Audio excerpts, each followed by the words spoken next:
தமிழக பாஜக முன்னாள் தலைவர் அண்ணாமலைக்கு எதிராக தொடர்ந்த அவதூறு வழக்கின் விசாரணைக்காக திமுக எம்பி டி.ஆர். பாலு சைதாப்பேட்டை நீதிமன்றத்திற்கு வருகை தந்துள்ளார்.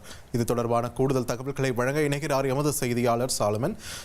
வணக்கம். இந்த அவதூறு வழக்குடைய பின்னணி என்ன? டி.ஆர். பாலு அவர்கள் தரப்பிலிருந்து என்னென்ன விஷயங்கள் இதில் பதிவு செய்யப்பட்டிருக்கிறது? முழு விவரத்தை பதிவு பண்ணுங்க.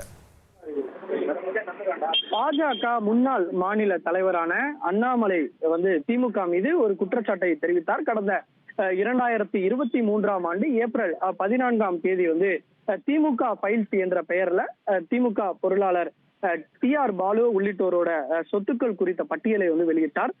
இது அவதூறு பரப்பும் வகையில அண்ணாமலை செயல்பட்டதாக, இதற்கு எதிர்ப்பு தெரிவித்து 100 கோடி ரூபாய் இழப்பீடு தொகை வழங்க வேண்டும் என அண்ணாமலை மீது திமுக பொருளாளரான டி.ஆர். பாலு சைதாப்பேட்டை குற்றவியல் நீதிமன்றத்தில் ஒரு வழக்கு ஒன்று தொடர்ந்தார். இந்த வழக்கானது தொடர்ச்சியாக அரங்கேறி வருகிறது. ஒவ்வொரு வாதத்திற்கும் இருவரும் ஆஜராகிவிட்டு சென்ற நிலையில கடந்த மாதம் 28ஆம் தேதி கூட திமுக பொருளாளர் இந்த டி.ஆர். பாலு நேர்ல ஆஜராகி இது குறித்து விளக்கத்தையும் அளித்தார். அப்போது அதுல குறிப்பிட்டபடி, அதாவது அண்ணாமலை குறிப்பிட்டிருந்தபடி 21 நிறுவனங்களுக்கும் தனக்கு தொடர்பு என அண்ணாமலை சொல்லியிருந்தார். இதில் எனக்கு 18 நிறுவனங்களுக்கு தனக்கு தொடர்பு இல்லை என அவர் தெரிவித்திருந்தார்.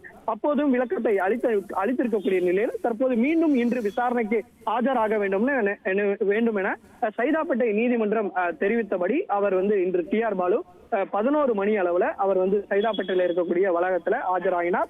அவரை தற்போது இந்த வழக்கானது விசாரணை மேற்கொள்ளப்பட்டு வருகிறது. நன்றி சாலமன், உங்களுடைய விரிவான தகவல்களுக்கு.